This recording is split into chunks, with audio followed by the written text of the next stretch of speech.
Hi everyone. In today's lectures for week 7, we'll be talking about totaling, averaging, and validation.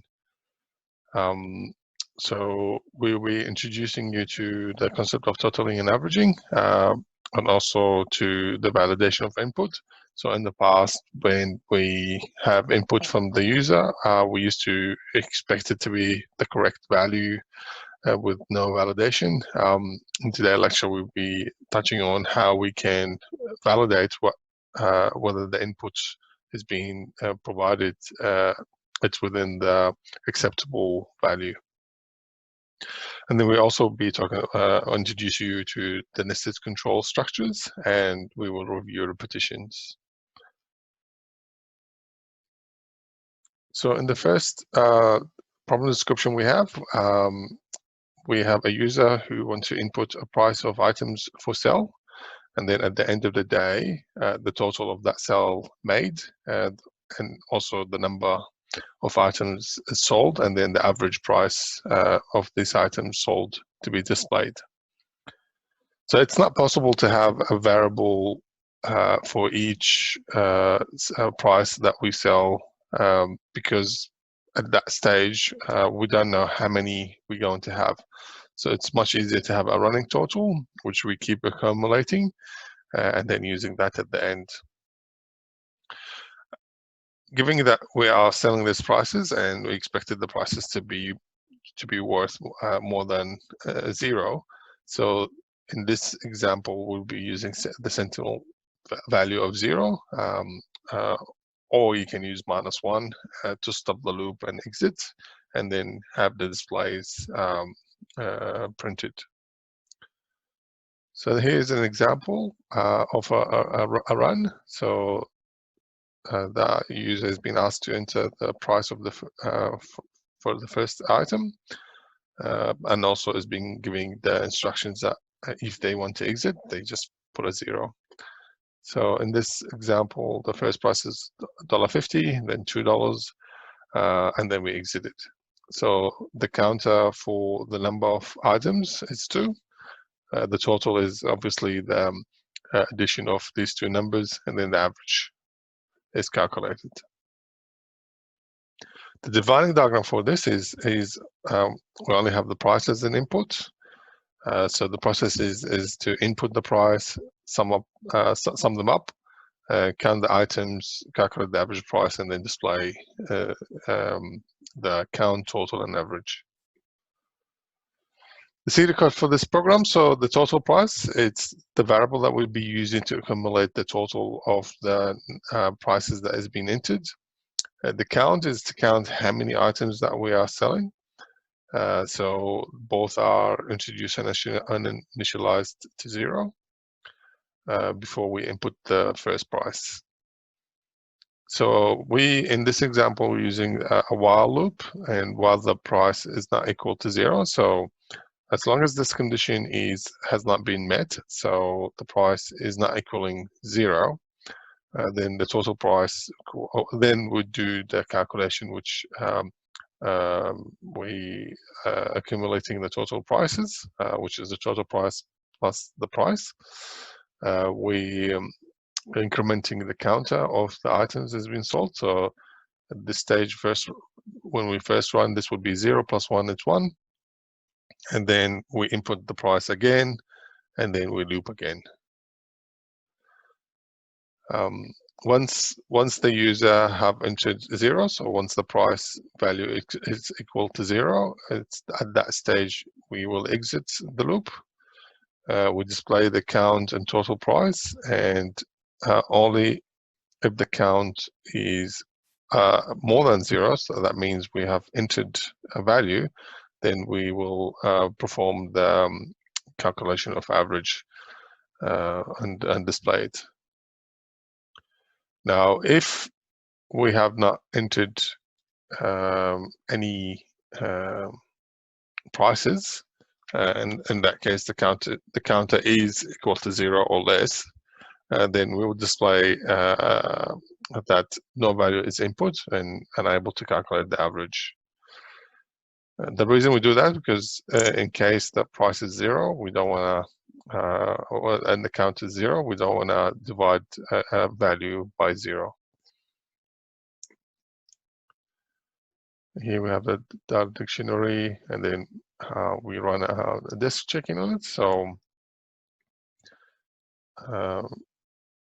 you can see from here, we're initializing the total price and the count to 0. In the step 4, we're entering the price. In this case, it's $1.50.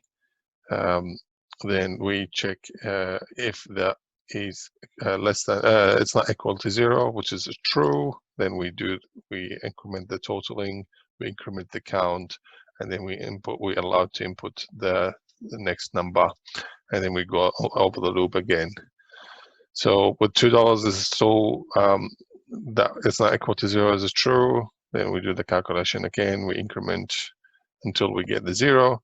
Now the condition of stopping the loop has been met, and that's when we display the count, and then we check that we have more than one count. So that means at least we have a price, and that's when we get the calculation for the average, and then we display it.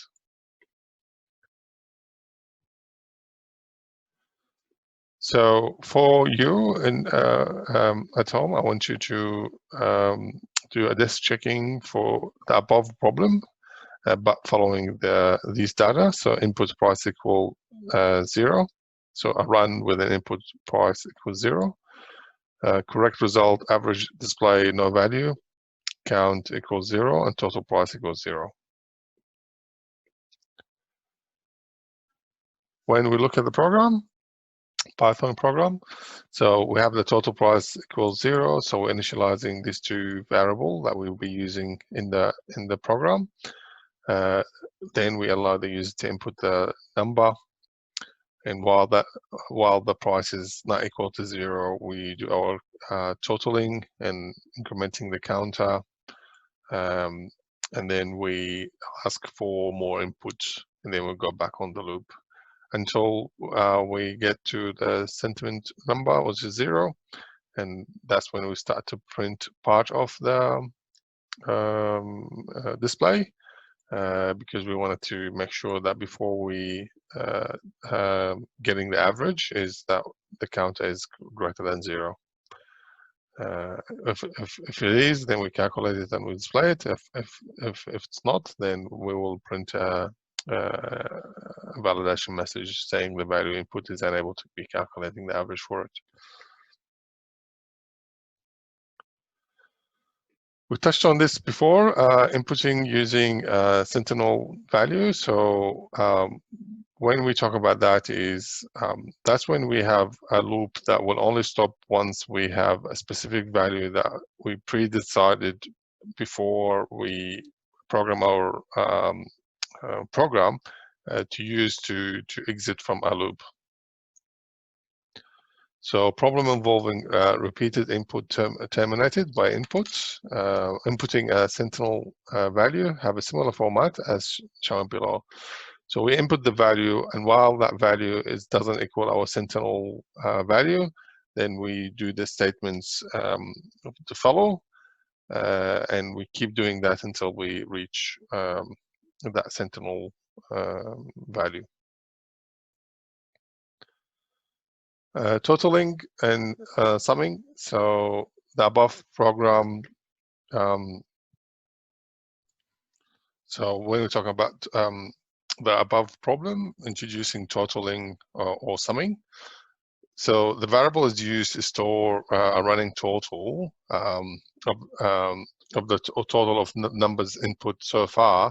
At the end of the running total, represent the total of all the numbers that is entered, or for, in that case, it was the prices for items. So we can call that variable whatever we like. We can call it totaling, we can sum, we can call it X. It's all depending on how we make our code readable and easy to understand.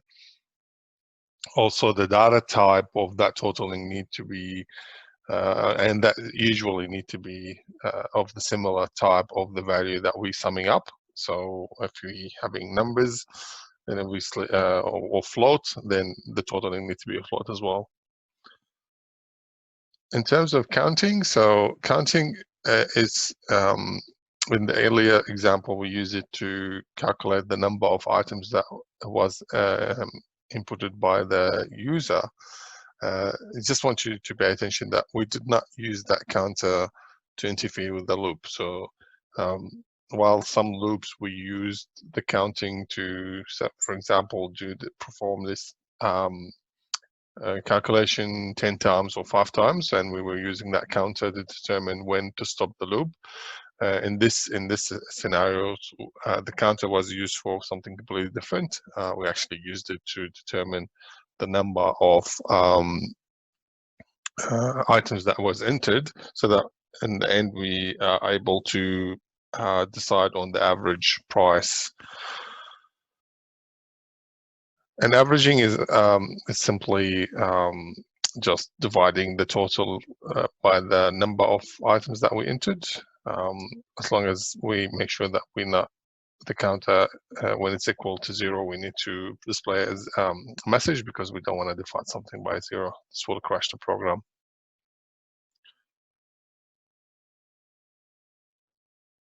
Now, when we talk about validation, so we check whether a value is correct.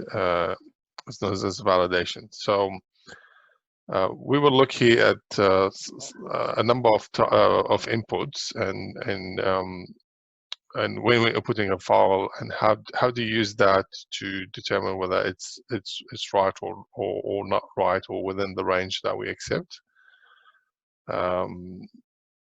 Example of that, so problems that require that is, for example, ensuring that a mark is between 0 and 100 inclusively. So we need to have a validation there, so that if the user inputs a value outside of that range, then we need to stop them from entering it, and we need to display some sort of a messaging to let them know that the value they've entered is within or outside of the range that acceptable. Also, things like ensuring that a month number, it's a whole number between 1 and 12. Ensuring, for example, loan amount is 500 or 5,000 or more. Ensuring an ATM withdrawal amount is 20, 40, 50, 100, 200, or 400.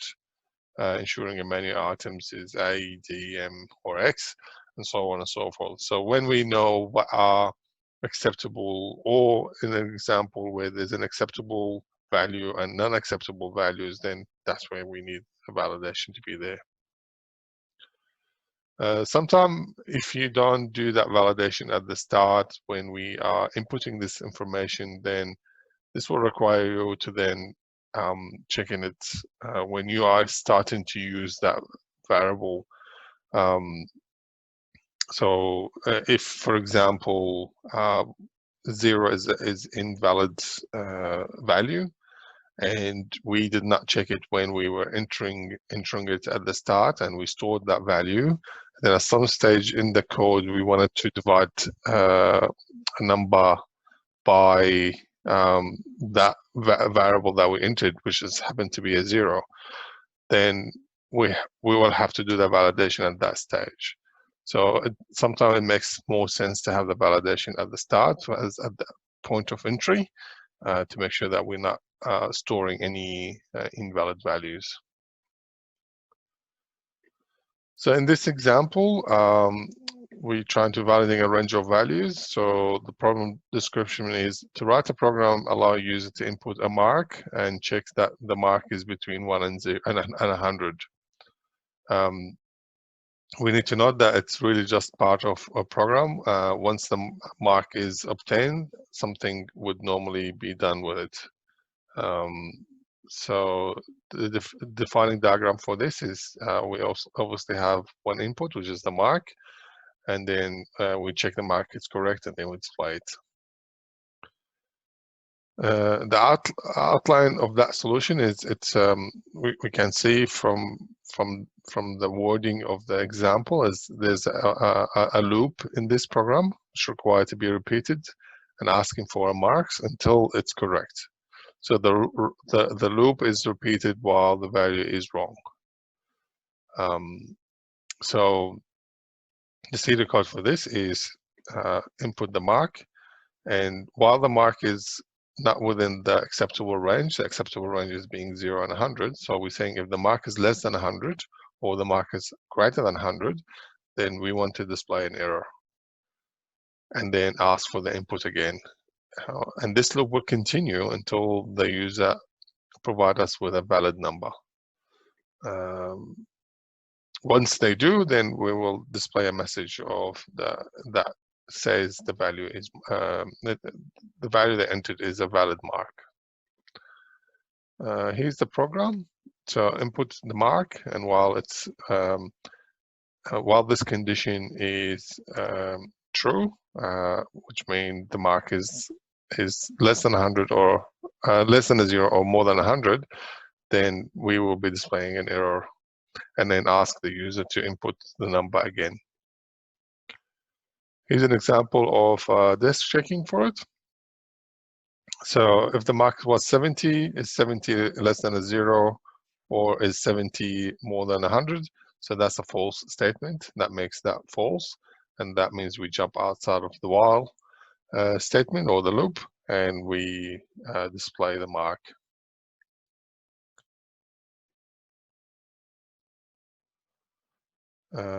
Now, in this second example, we're putting a -1, and the expected result is the mark the error, because this will make that condition true, and when that is true, is we would display that number, and then we ask for the following mark.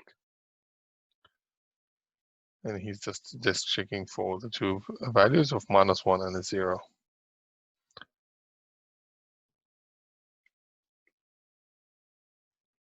So anytime I want you to run a disk checking, and in that disk checking, I want you to use the input of 101 and then 100.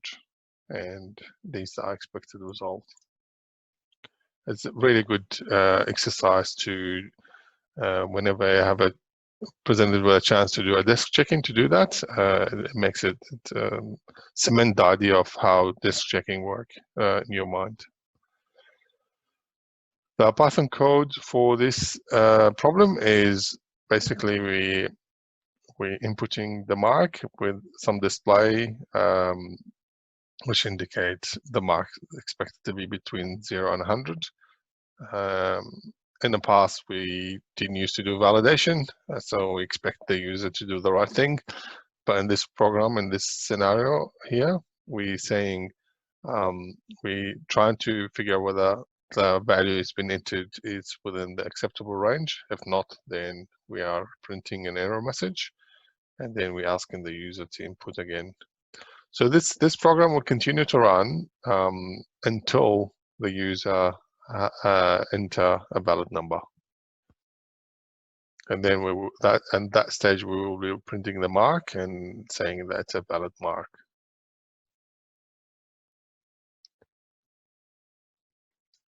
And in this example, we're talking about validating discrete values. So the problem description for this example is we want to write a program that allows the user to input a character representing a club member type. So we've used that in the early lectures, but with no validation. So if it's fulfilled, then have junior and live, and check that the membership type is valid.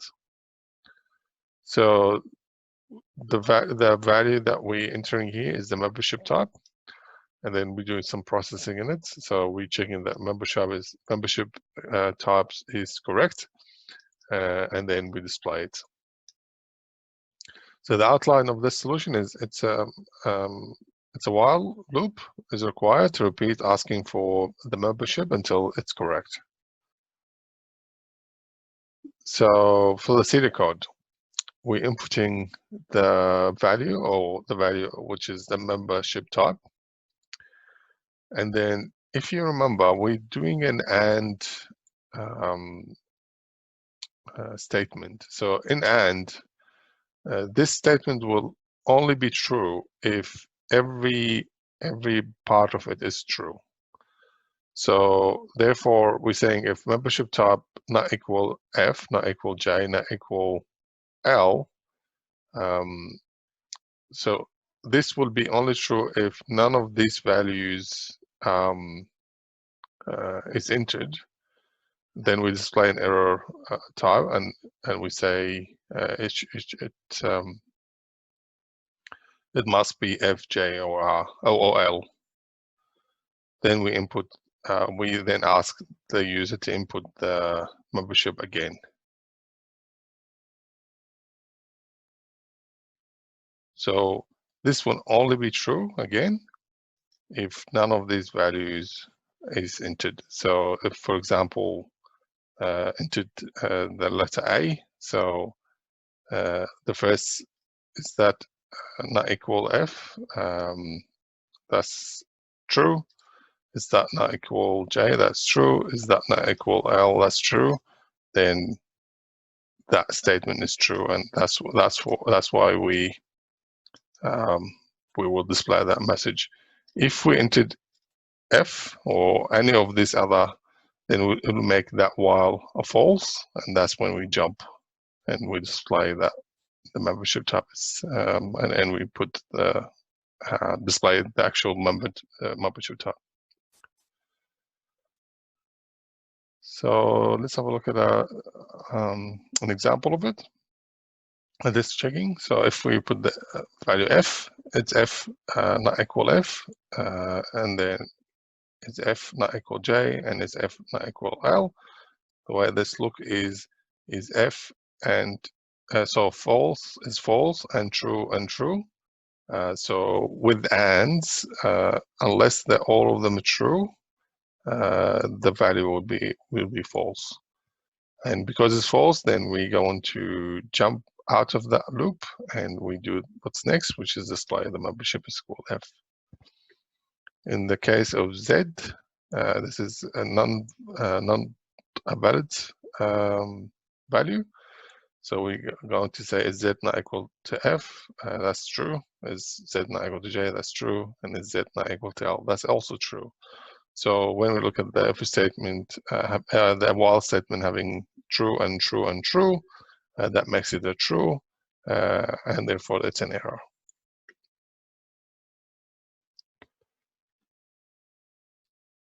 The Python program for that is we're inputting the membership type.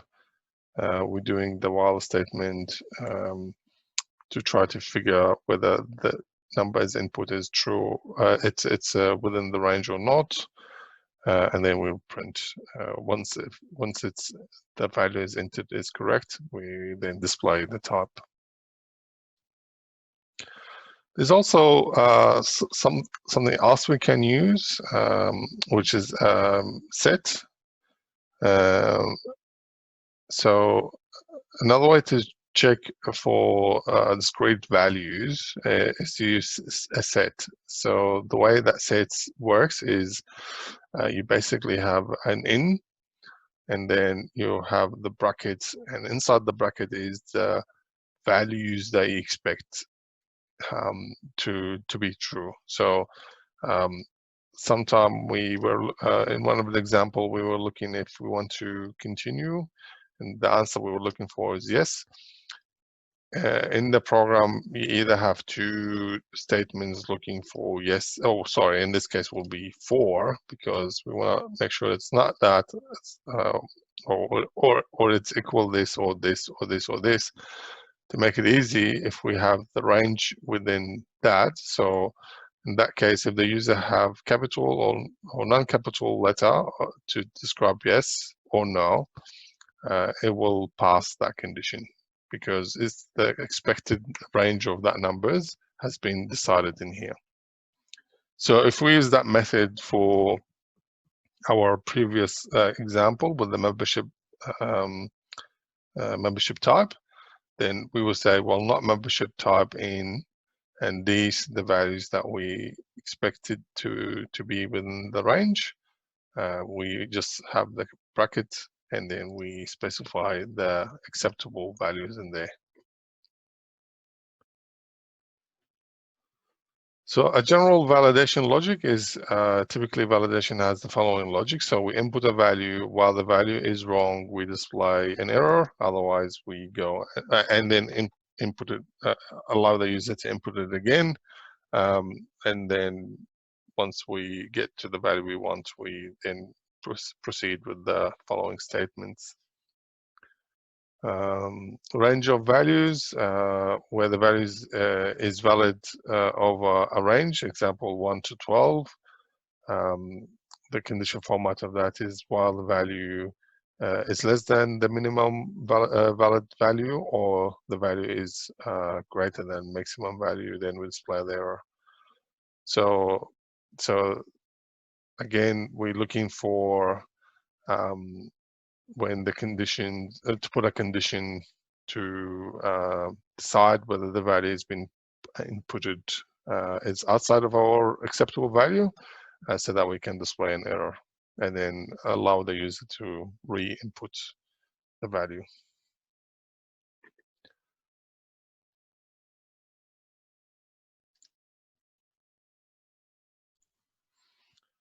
So when we talk about discrete values, is where the value is valid for a number of discrete values.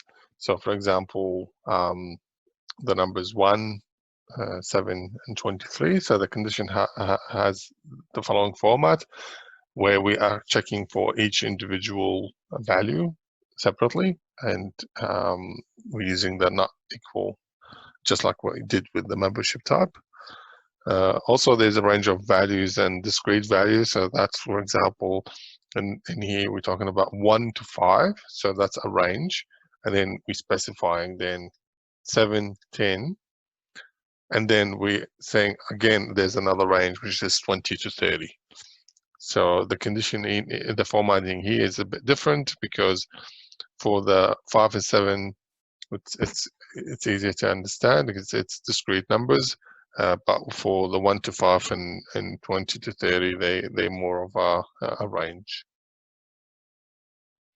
For the review questions, I'd like you to write a CEDA code to check that the temperature is between minus 100 and 100 exclusively. Also, when she writes a CEDA code, to check that the state is one of Victoria, New South Wales, or Queensland. And the last one is to check that postcode is either 3000.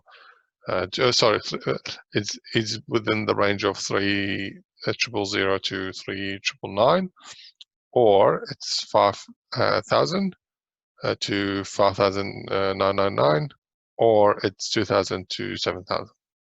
So these are more specific numbers, and then we have 2 here, which are ranges.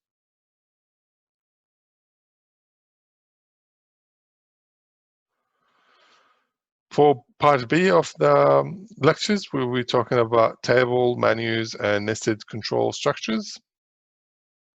So sometimes repetitions, it's implied by the program rather than stated. For example, display a table of values showing the balance of a bank account with interest compounding yearly.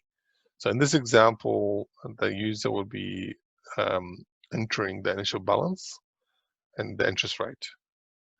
The program will then loop to calculate this for 10 years. So calculating the interest amount, and then we're adding that to the initial balance, which creates a new initial balance, which then we calculate the interest rate on it to then add it up, and we continue until we get to the end. So when we look at this problem, you look for any patterns. So year always started at 1 and goes up to 10. So that indication of a loop. This is a fixed number of repetition, starting at 1 and incrementing or increasing by 1. So this can be done using a for loop. The second column interest can be calculated based on the balance from the previous year. and the third column, balance can be calculated from the interest in that year and the balance from the previous year. So that helps us understanding the problem and how to resolve it. The serial code for this program is to input the initial balance and interest rate. Then initiate the first run with the balance equaling the initial balance.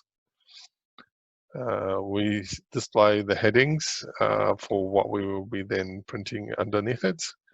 And then we start a loop to run for 10 times, so 10 years, whereby we calculating the interest. So the interest is basically the calculation of the balance by the interest rate divided by 100. Then we add up that interest amount that we created to the balance that we start with to give us the new balance. Then we display it. So this obviously will run for 10 times and then display at each run displaying the amounts. When we look at the Python program, the things I want you to pay attention to is that I mentioned that when we're looking at for the loop range, it's going to be adding 1 to it when we are using the Python compared to the serial code.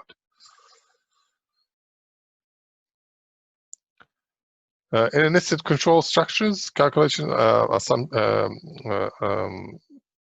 assignment, input, displays, F4, all these things that we talked about in the past. There are special type of statements known as control structures.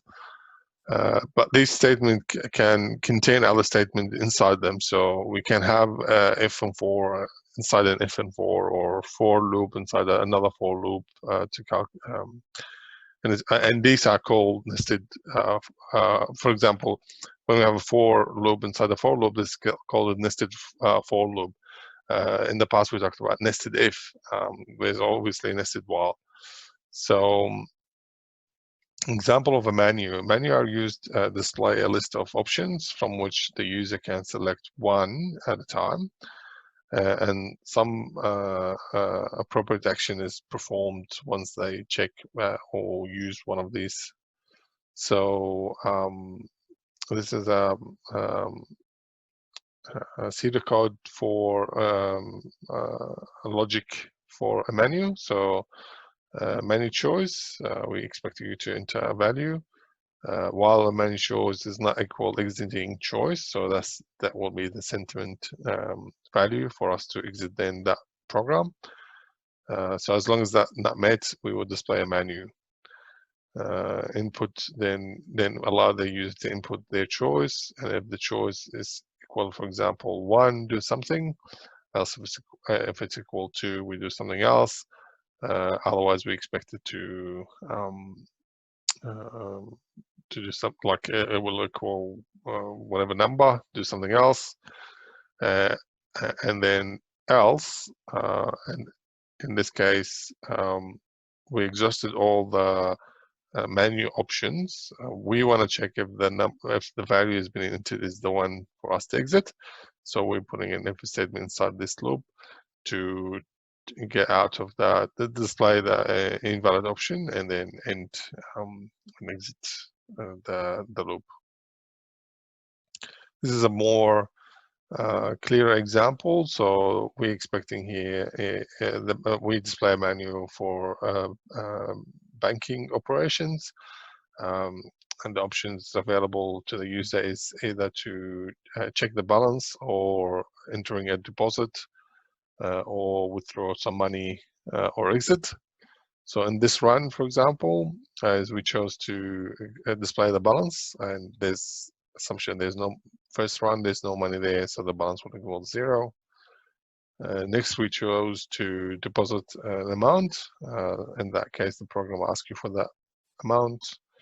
And then when we choose it again to have to put more deposit, again we presented a message to input the deposit, At this stage, when we choose balance, now that we entered 150, then there's a calculation to add them up together, give us which is called the running total, and that will give us the total amount of the balance. And it will ask us for our option again, and at this stage we can choose either to see the balance again, deposit more money, take some money out, or exit. And if it's X, then that's when the program will end. The serial code for that program, it's simply is to initiate the balance to 0, then having or allowing the user to input a choice, and then we present them with the choices that they can input. So while the choice is not equal X, then we display the transaction menu. If the input choice is equal to B, then we want to display the balance. Else, if it's equal to D, we expect you to enter amount of money that we add to the balance. If you equal withdraw, then we will expect you to input an amount which we will minus from the balance. Else, if it's X, then we display an invalid option. Sorry, if the value is none of these, it's not a B, D, or W, or X, then we'll display invalid message. Otherwise, if it's X, obviously at the top here, we will exit the loop.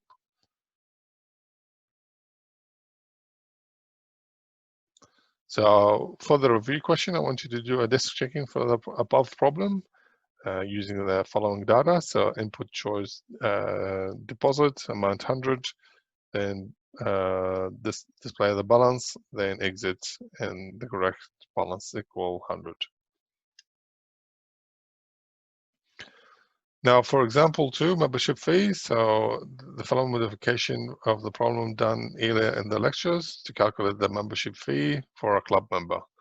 So the enhancement are validation for the membership type. So we want to make sure that the membership type that we entered is within the acceptable range. Then we go into loop to calculate the fees for multiple memberships. And then the total of memberships will be calculated and displayed. So the logic is similar to the bank one above, where we give them choice and allow them to have different inputs from the menu. So if the statement does not need to allow of invalid value. So outline solution for this problem is we obviously need a while loop to repeat the processing while the user doesn't input X. So this is to allow them to enter multiple membership types so that we can calculate the total number. While the loop is while a while loop is required to repeat asking for membership type while it's wrong. A nested if is required to determine the membership fees and membership name from the membership type, and then a total is needed to sum up the membership fee. So we follow this program with the serial code. So the total fees initiate. This is a variable that we initiate to 0. We ask the user to pick a membership type or input the membership type. And while the membership type not equal a valid expected number, we will display an error message and give them a chance to input a valid type. And once the valid type is entered, the first thing we want to make sure that it's not the exit value, because then we don't need to do any of the other calculation.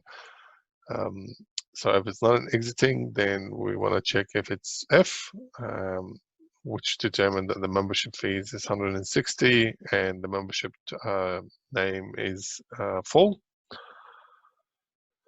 Else, if the membership is J, we do this, and if it's not F or J, then we expect it to be the Life membership, and the calculation is equal 10, and the name is for its life. We then want to calculate the total fees, which basically the total fees plus the membership. We want to display the membership name and membership fee. Then we repeat inputting the value again and the membership type again. And once we reach the end where the user has put X, is when we exit the while statement, and we display at that stage the total fee. So if you think of this program running, it will have it will print the membership type and the amount for that membership, and we'll continue to do it for every entry. And then once we exit, we'll add up all the amount of fees and that is expected from the user to be paying.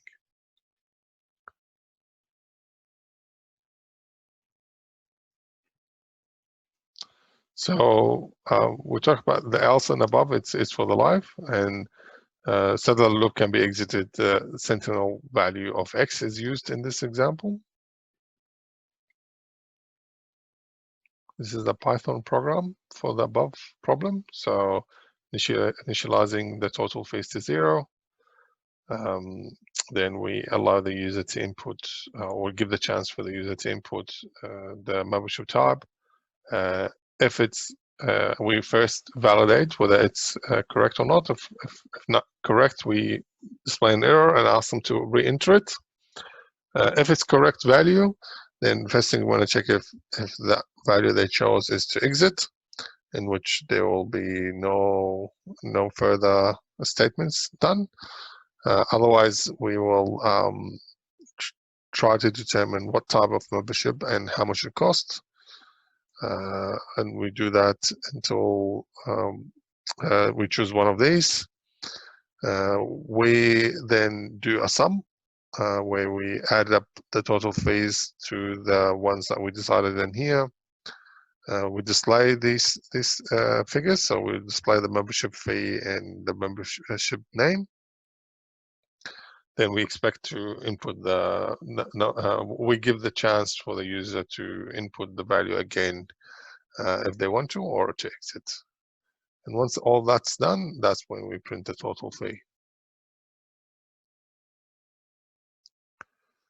So in general, to review the loops, so type of loops that we talked about in this lecture and the one before is repeat a fixed number of times. So in that case, we use the for loop. Repeat a number of times the input by the user. So that could be either hard-coded in the code or it's inputted by the user. Again, we can use the for loop. Repeat until sentinel value is inputted. So that's when the repetition of that loop is not known before when the program was written. So that's not hard-coded. It's also not known once the program start running. It's only we wanted to perform this loop continually until we provide the code with a specific sentinel value that will then stop that while or stop that loop. And the final one is where we repeat until an ending condition is met. That doesn't depend on a counter. So there's no, so that's when we use the while loop as well. Some common use of repetition is when we're printing table of values, we're inputting multiple values, we're trying to get a totaling or averaging. Validation as well, it's used a lot of loop, and when we're displaying selection for menus. So approach to solve problem involving repetition is when we solve a problem that involve repetition, we need to, is there determine whether there's a repetition, what sort of repetition, is it types of loop above, Is the common type of problem some common use of repetition above? If so, use standard logic for that, because we've already provided it to you. Is it a variation on some other problem you have seen, so you can adopt the same logic? What is repeated and what it isn't? So if something echoes once, then don't put it in the loop. If something echoes once, then does it occurs before the loop or after it? These things to consider. Some of the common logical errors is having a while loop where the condition never become false. So that's when we create an infinite loop. Also forgetting to initialize the total to 0 before the loop starts. Forgetting to input the data at the end of a while loop that uses a sentinel value to determine if the user has finished. And repeating a loop one time too many or one time few. So especially when we're using for kind of loop. So that's it for today. I hope to see you all at the tutorial and lab. Take care and talk to you soon.